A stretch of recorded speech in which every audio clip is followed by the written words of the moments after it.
Draudimo bendrovė jums sako, mes surasime jums pakaitinį automobilį.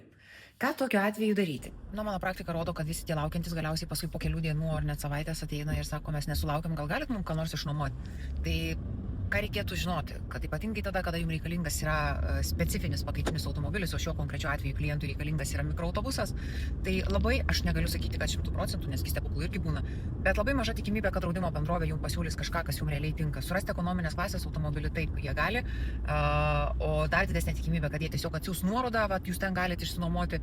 Noriu akcentuoti, kad jums priklauso pakaitinis automobilis tos pačios kategorijos, koks yra jūsų apgadintas, jis ypatingai tai yra veiklai vykdyti reikalingas automobilis.